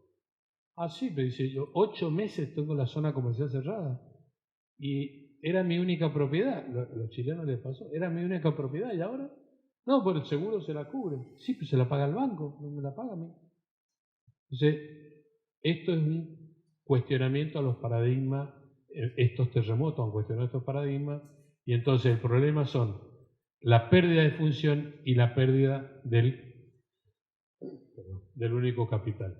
Entonces, ya hay otra idea de los paradigmas, ya no es suficiente asegurar la vida, sino que tenemos que pensar en la resiliencia hacia el siglo XXI. Entonces, proteger la vida sí, evitar los colapsos sí, proteger los contenidos, pero tenemos que pensar en la continuidad operativa. O sea, nosotros no podemos decir que las estructuras pueden perder la función después de un terremoto. Y entonces ahí entra el concepto de resiliencia, bueno, un poco según de qué lado se mire, si se mira desde de la ingeniería mecánica y recuperar la forma, pero desde el punto de vista de la psicología, este tema de recuperarse después de un impacto, ¿no? Y así los paradigmas de la resiliencia apuntan a abordar la funcionalidad para mantener sus operaciones o las funciones previstas. Esto es un texto de Bruno, un autor de estructura metálica. Y después, en el discurso de Alejandro Giuliano, en los 45 años del INPRE, digamos, el INPRE también reorienta su paradigma en donde dice que los sistemas tienen que ser sísmicamente resilientes, pensando hoy en los sistemas de disipación o aislación. O sea, es un desafío a nivel de los reglamentos el trabajar en esta línea. Nosotros todavía no estamos acá, estamos un poquito atrasados. Y entonces, bueno, vamos a hablar un poquito de los sistemas de protección sísmica, en donde ya hablamos de la energía del terremoto, en algunos casos se transfiere a la estructura y entonces seguimos con la filosofía de que se admiten daños. Esto es una graficación de un sistema conceptual en el tiempo, energía disipada en el tiempo. Hoy nosotros disipamos, todo lo que está en rojo sería lo que la estructura disipa histeréticamente, o sea, el rojo es daño. Si nosotros colocamos un sistema de protección, esa energía o bien no ingresa o bien es disipada por algún dispositivo. Y el daño se minimiza o se trata de hacer casi nulo. Entonces, para los sistemas de aislamiento, generalmente acá está la clasificación general, los sistemas de amortiguamiento o de disipación y los de aislamiento. Vamos a ver ahora un poquito los de aislamiento. El concepto de aislamiento es que el suelo se mueve y al separar el edificio del suelo, prácticamente se disminuye muchísimo el movimiento. Bueno, todas estas son imágenes o animaciones tomadas de internet. Entonces, el aislamiento básicamente produce un desacople del movimiento y entonces la rigidez lateral de la estructura es más baja, por lo tanto, llama menos fuerza. Y ese es el concepto que nosotros queremos obtener. Pero, bueno, hay que ver el tema de qué pasa con el desplazamiento relativo. Algunos sistemas de aislamiento mostrados, esto es en L'Aquila en Italia, estos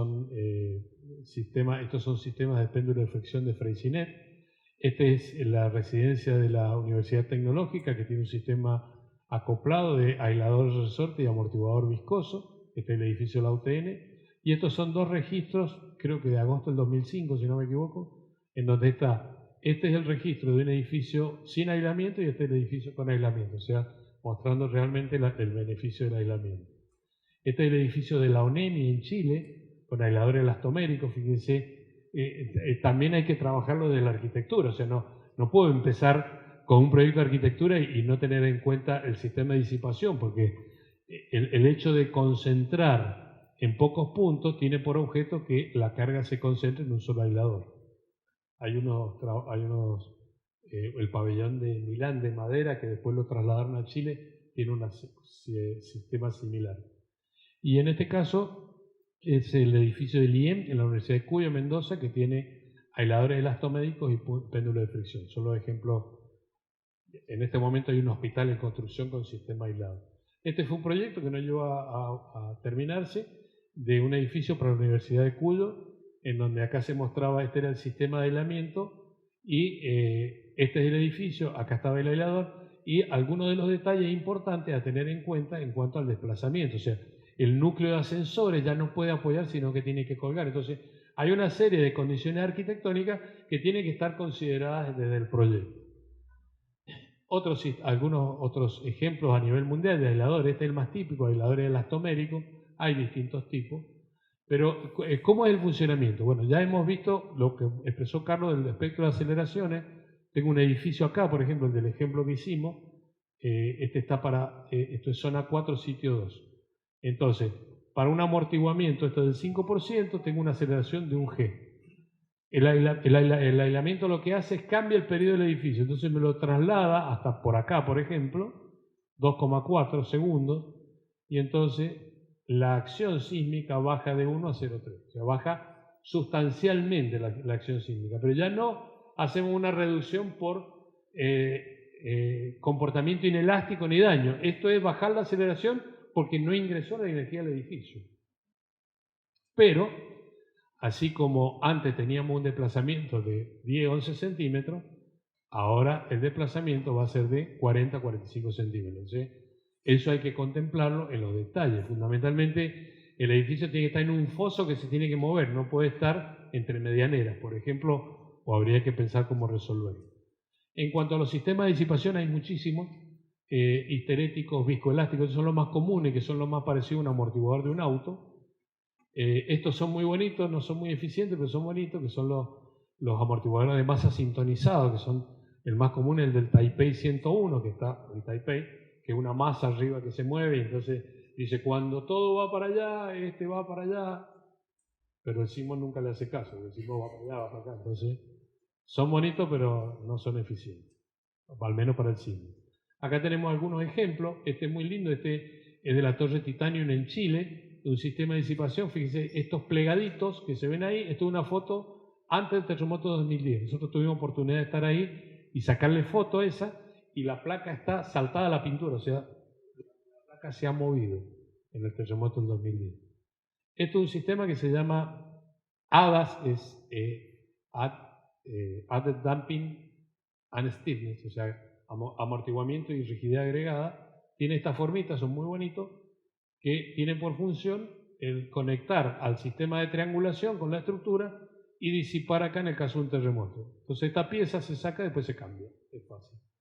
Y esto es en Nueva Zelanda, muros de madera con postezado, y el sistema este de la chapita lo tiene acá vertical. Entonces, cuando los muros trabajan, oscilan, van gastando energía en esa chapita. Cuando las chapitas se desgastan, uno va después del sismo, la mira, está bien, no está bien, la saca, la cambia, pues son sistemas abulonados, son muy inteligentes. Y después hay otros más sofisticados, estos así, bueno, acá tenemos otros. Estos son muy buenos, todavía no hemos logrado hacer ninguno. Son placas de acero, ahí ya está ensayada la placa, se ve toda arrugada, pero es un tabique hecho con plaquitas de acero. Nosotros hicimos un proyecto en Mendoza para el aeropuerto de Mendoza que finalmente no se logró, y esta plaquita, como refuerzo del aeropuerto, medía 3 milímetros, o sea, es nada. Justamente por eso se arruga de ese modo, porque cuando el sismo la solicita, la deforma y se forman lo que se llaman los campos de tracción, y entonces tiene muchísima rigidez de tracción. Y en la otra dirección no, está toda ondulada, porque se ha pandeado la placa, se ha abollado. ¿Qué pasa con los sistemas de disipación? Bueno, el sistema de disipación, lo teníamos por acá, no cambia demasiado el periodo, cambia muy poquito, a veces se achica un poquito, pero lo que sí le agrega es amortiguamiento. Entonces baja, fíjense, de acá, de este periodo bajó acá, pero estamos en esta curva de mucho más amortiguamiento. La aceleración baja de 1, por ejemplo, acá a 0,5. Y en el desplazamiento, lo que tiene es que baja de, recién teníamos 0,12, 0,13, baja a un desplazamiento menor. O sea, desde ese punto de vista es un sistema mejor porque baja las acciones y baja los desplazamientos. Pero por ahí son más difíciles de instrumentar, de incorporar, digamos, a la obra. Algunos ejemplos, esto de Toyo Ito, una biblioteca en la universidad, fíjense, una distribución estructural bastante caótica, y a uno le llamaría la atención, no entendería bien la lógica de la estructura, pero bueno, la lógica se entiende porque esto en cada punto acá tiene un aislador. Entonces, si uno saca la vista de la arquitectura, saca la vista de estructura y mira los aisladores sí son regulares. Y eso es lo que importa, porque lo que conecta ahora al mundo geológico con el mundo estructural son los aisladores. Este otro ejemplo, esto es una tienda que se llama Todd en el barrio Onomatosando, si no me equivoco, y lo mismo, fíjense, acá está el edificio tiene una platea de fundación, ahí están los aisladores, y acá está mostrado el gap o la separación que tiene que tener el edificio. Se supone que esa es la separación que se ve ahí. Bueno, hay que resolverlo desde la arquitectura. Fíjense cómo es la estructura, es bastante irregular. Recién dijimos, no vamos a hacer esto, porque esto se va a romper. Entonces, uno no se animaría a hacer esto. ¡Ay, no salió la planta! Bueno, perdón, no está la planta de los aisladores.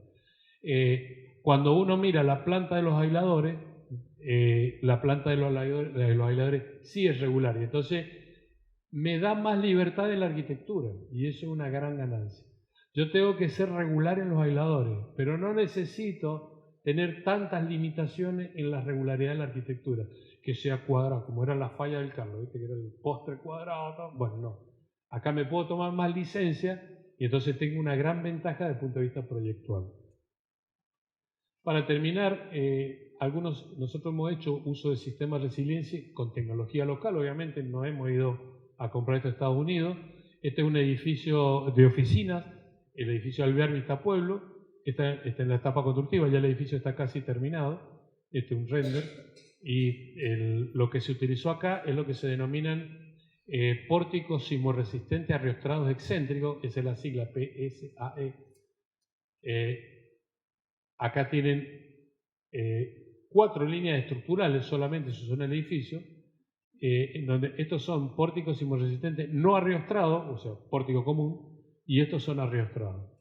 Estos son los pórticos arriostrados, sismorresistentes, arriostrado excéntrico. Se llaman excéntricos porque no concurren las barras a un punto. Acá se puede ver mejor, no concurren las barras. Entonces, acá, como no son concurrentes las fuerzas, se genera un momento flector y un esfuerzo de corte.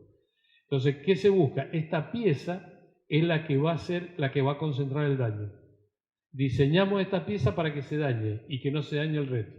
Se puede notar, fíjense, en las proporciones que no le va a quedar otra que dañarse esta, porque las otras tienen una rigidez muchísimo más grande. Este es el modelo, el plano BIM que se sacó para construir. La ventaja de esto, fíjense, acá están los cortes de las columnas, o sea, esto se construía de a 3 pisos y se iba montando. Ahí tienen un detalle del enlace, en la etapa constructiva, que esto se montaba así de a 3 pisos. Y esto es un fusible de repuesto, o sea, el día de mañana esto tiene algún problema, la unión es abulonada, se desabulona y se cambia el fusible. Ni vamos a estar, no sé.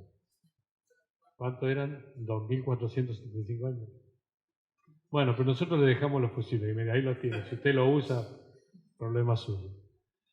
Y lo otro interesante en esto, se usó otra técnica, que es la que se denomina viga de sección reducida o dog bone, por la forma de hueso de perro, que tiene esta forma y ¿se acuerdan cuando hablamos recién del diseño y mecanismo de plastificación?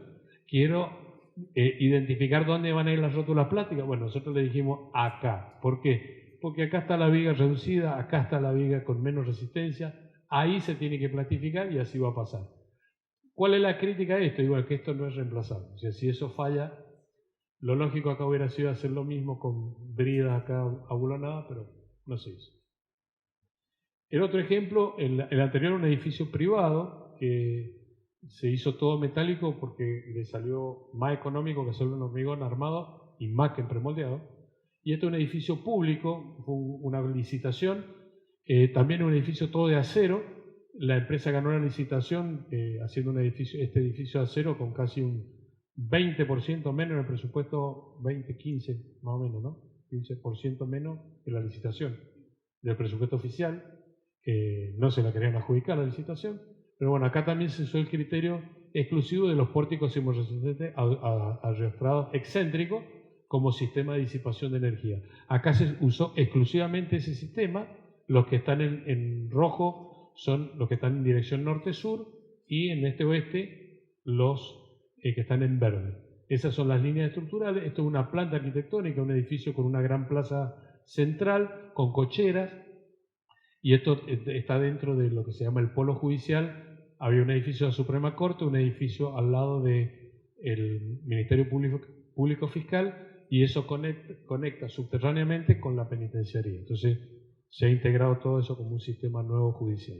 Del mismo modo que lo que comentábamos recién, se usó un sistema similar en donde los elementos de disipación siguen siendo esto, con el mismo criterio de la unión abulonada. O sea, estos sí se pueden utilizar y cambiar en el caso en que por algún motivo después de un terremoto uno vaya a alguna inspección y estén dañados. Y después algunas otras cositas, allá atrás se ven las diagonales, se ven los sistemas arriostrados.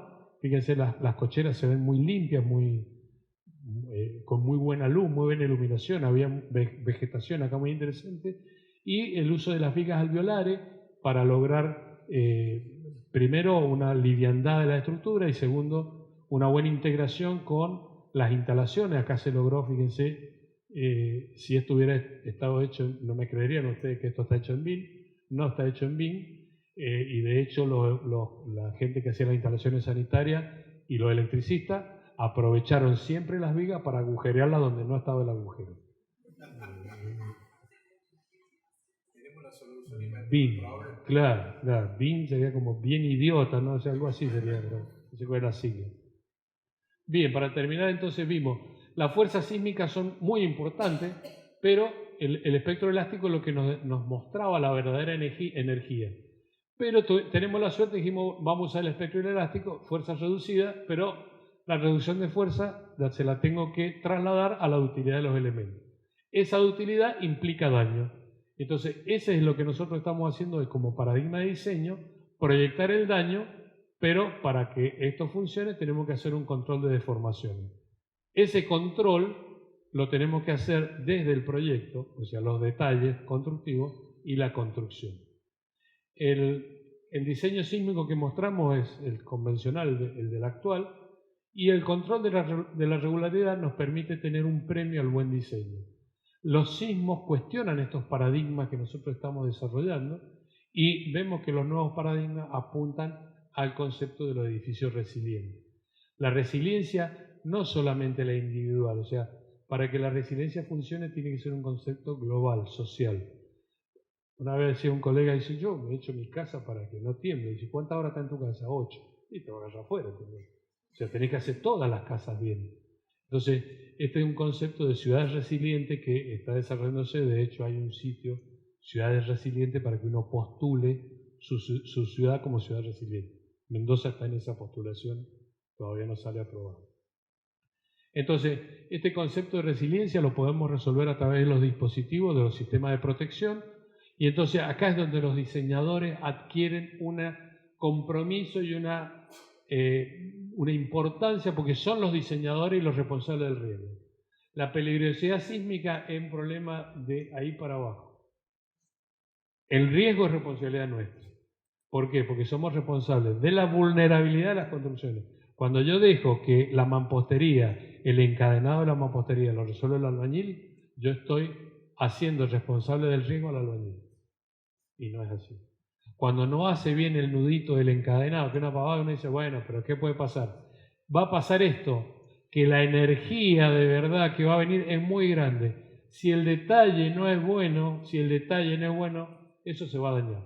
Entonces, esto es donde nosotros tenemos que recalcar, obviamente yo no se lo tengo que decir a ustedes, esto va más apuntado siempre a los alumnos, que tomen conciencia que el control de la dirección de estructura es crucial y son actores principales en la definición del riesgo.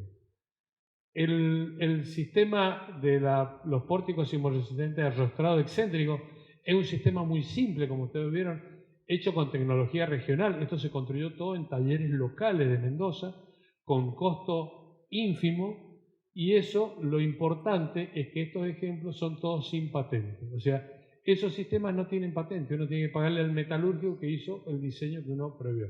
En los disipadores, en los aisladores, todo eso, hay que comprar a un proveedor internacional, hay que comprar las patentes. Acá recientemente se han hecho el viaducto que va por altas cumbres, los puentes hechos con aisladores sísmicos. Esos sistemas se compraron en Estados Unidos, son de primera calidad, pero se compran en Estados Unidos. Cuesta $15.000 cada aislador, tiene que pagar la patente, etc. Bueno, esto no tiene patente. No, pará. No, pero que dije, no tiene patente aún. La nuestra está en trámite. Bueno, eso es todo. Muchas gracias.